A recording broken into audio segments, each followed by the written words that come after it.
Hey there, hi there, ho there. Welcome back to the permission statement. Thank you for joining me again. And if you just got here, welcome. I declare under penalty of perjury that what I say here is true. So I figured I'd get into the story of Hormiga, Cynthia. So we'll just call her Hormiga. We won't say her last name. But when I talked about the very first time when I went to San Diego and I got introduced to a different lifestyle and a group of friends, like I said, I wasn't in a neighborhood. I'm not a dropout from a gang or I wasn't from a barrio or neighborhood. I was from a graffiti crew. So it's not quite the same. I know that people talk about blood in and blood out, and once you're in the barrio and the gang, it's for life. But with the graffiti crew, it's not the same thing. It's not like spray paint in, spray paint out. Once you go Krylon, vato, you're there forever. No, it's not like that. And having read what I read in Texas, opening and expanding my mind way back then, before all of this stuff got to what it is now, and I'm glad there's more people that are trying to kick that positive message. I'd already done enough work. I've done a lot of things, and I said I'm not proud of them. I'm not here to glorify, and so it was just like, whew, I want to be at no odds with nobody, have no quarrel, and maintain an open channel to anybody that could be a positive conduit to a different path in life, a good path. And as I say here, people who know me now have absolutely no idea about this stuff because I don't put that out there. I don't carry myself like that. I'm still, if I had to right now, I always say that I keep my finger on that switch at times, that light switch that some people have to flip on, and I keep my other hand on that hand that has the finger on the light switch. Because you got to do both. You have an elevated level of responsibility to your family and people that depend on you, especially your children, when you have a skill set or when you have a drive element that can take you to places when you have to react to certain things. So when I left here, escaping violence, run away, group home, foster homes, go to San Diego, and meet these group of cats that were, let's call them brothers, and had that life experience with them. So before I ever joined the Army, I didn't join the Army until I was 23 years old. I had already been in gunplay action, back and forth, exchanging gunfire. And the very first time I had fired a weapon in anger, it was on behalf of Cynthia, aka Hormiga. So like I said, I'm not gonna say her name or a party crew. She wasn't from a gang or none of that stuff. It was party crew back in the day. Party crew. There was the rebels. There was the party crews. There was graffiti crews. There was gangsters. There was ballers. There was a whole bunch of socials, paisita. There was a little bit of everything. Narcos, narco juniors, yada, yada, yada, yada, yada. Right? So Cynthia had a brother, and they lived in a pretty rough neck of the woods. And her brother was doing this thing. He had his money, he had his life going and everything. And so some of the knuckleheads on the street, I guess they didn't like him because some of these neighborhoods, if you live in them, it's like as if life isn't hard enough, they will apply pressure on you to try to compel you to join these gangs, right? And that still happens. I mean, they really will put the juice on people to be like, hey man, why ain't you getting down with the neighborhood and yada yada, And so some people, they'll pressure more so than others, right? And so they didn't like the fact the dude had a nice car and he had his thing going, whatever. And so there was some kind of verbal exchange, and they jumped him, and he got the better of them. And those dudes came back, and they went to his house and shot inside of a room, thinking that was his bedroom. That was his little sister's room, aka Hormiga, Cynthia. So the phone call went out to this group of friends that I had, and like I said, we weren't from a neighborhood, a gang, or nothing like that. Well, a lot of times people would turn to us because we had no connections to many things, and we would seek justice on the behalf of people. Get it how you live.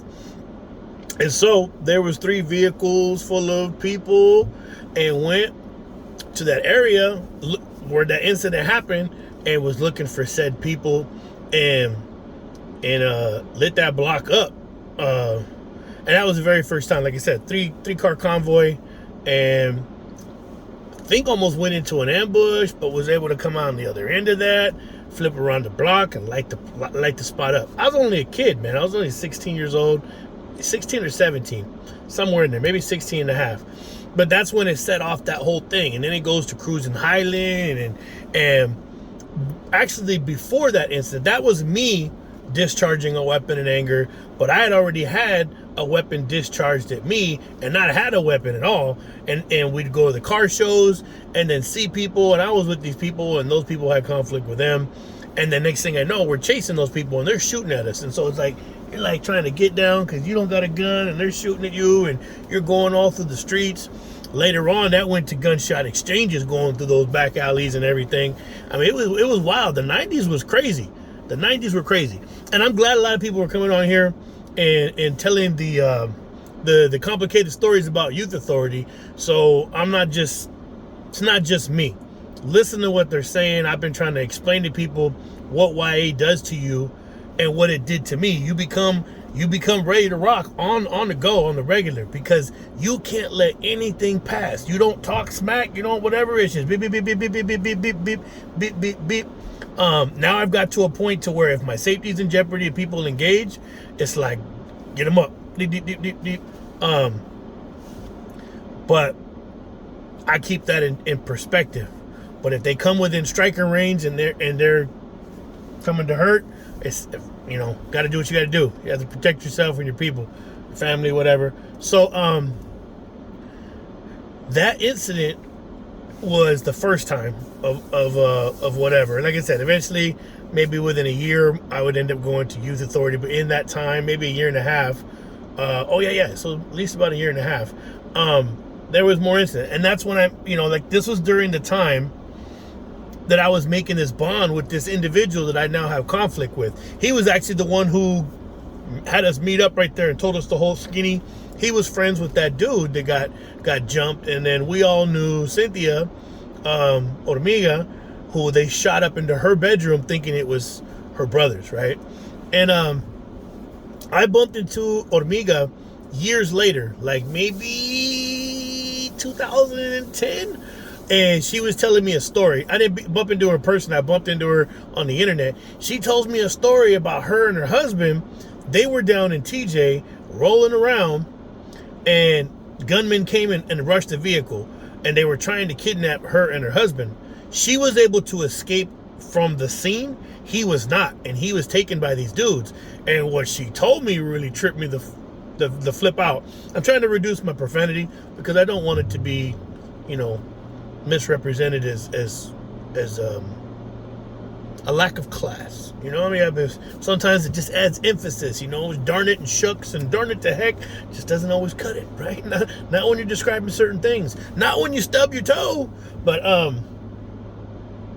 she tells me that they took her husband to this facility. Like, you ever see them them ranches where they got all the chickens and dogs and horses, and it's way out, and they got individual kennels and stuff? He was taken to a place like that, but in the kennels weren't dogs or animals. It was people that had been kidnapped. This is actually a business down there, and it's been that way for some time now. Whereas before, people would try to go for buku dollar for kidnappings and all that shit. People are they're going for smaller numbers. And so there was a spike in kidnappings because they figure it's much easier for a family or people to get $10,000, $12,000, $8,000. You can come together, and as opposed to hundreds of thousands of dollars or whatever.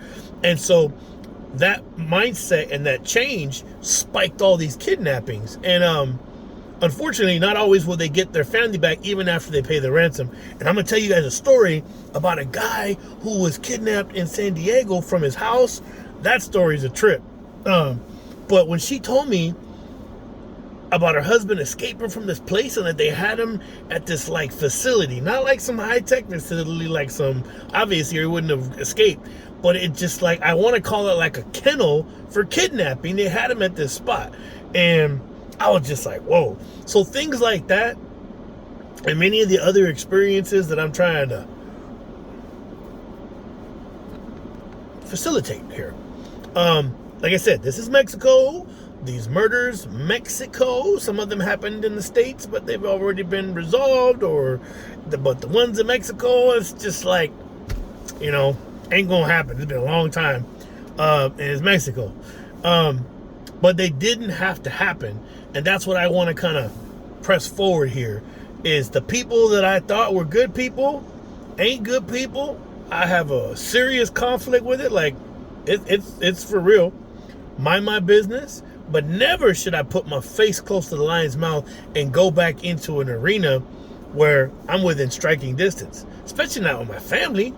And these fucking morons, see, there goes that F word, profanity, we're trying to walk me into it. Like as if they're some kind of qualified expert on the subject matter or whatever.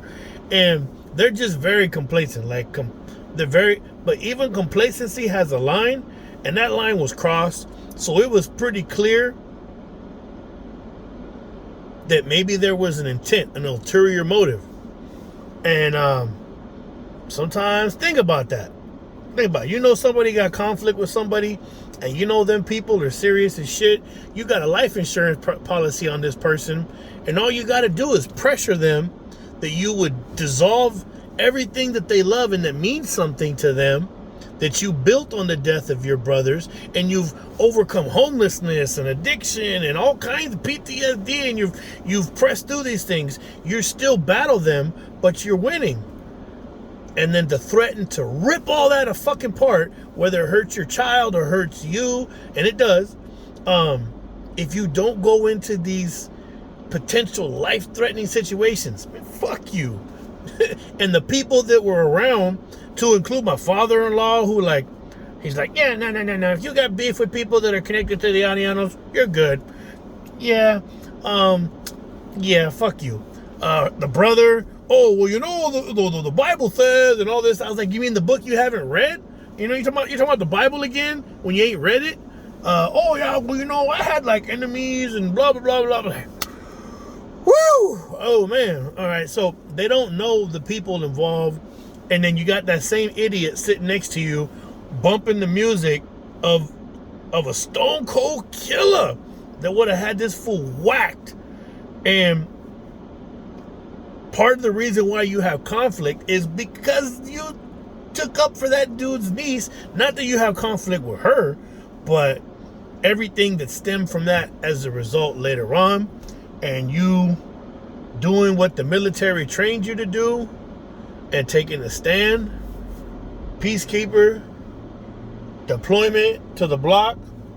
Okay? So all that's now playing out, and these people will try to chalk it up to something that just ain't real. Excuse me. They'll try to put an affliction forward because, like the abusers in my past, that's what they did with my Uncle Ray and other people. They'll try to say something's defective with that individual to justify the abuse that they facilitated or that they enabled, look left, look right, and act like it wasn't happening. And that person was abused, and they had to deal with all that shit, the violence that was imposed on my uncle. And then he became an addict as a result, intravenous, and that messed him up. And instead of the people saying, damn, you know what? We messed this individual up. They're like, oh, no, he's got mental afflictions and all this. And I'm thinking, man, that's substance abuse related right there, and trauma all combined. You guys traumatized that individual. That individual became a serious drug addict, and that all impacted the brain. I mean, he was slamming meth. You know what I mean? Like that. Those of you who know. But then, by them trying to say, oh, no, he has a mental affliction, that's something that's chemical as opposed to trauma like PTSD that leads to substance abuse, then that takes them off the hook that no, we were trying to, no, they weren't trying to prevent nothing. They facilitated that, man. Weak-minded people. I hate to say it, but my grandma, she had her hand in that. She tried to justify it, and I think later on she felt guilty when my uncle was off his rocker as a grown-ass man. Maybe it resonated with her then that she should have took a stand against my grandpa. I think he did go to jail for lighting my uncle's hands on fire with lighter fluid to teach him not to play with fire. That's a sick puppy, man. And Imagine a sick, violent person that also loves you and treats you with all this. It's a trip, man. So it's really hard because it makes it harder for you to stand up to them because you do love them so much because of the positive attributes. But it's got to be done. Cycles have to be broken. We cannot hand that down to the next generation, man, and to generations. Look all the way out. My kid, my kid's kids, my kid's kids, you know? So that's how imperative it is that we do something in the here and now, because if we don't, we could be toxifying our grandkids.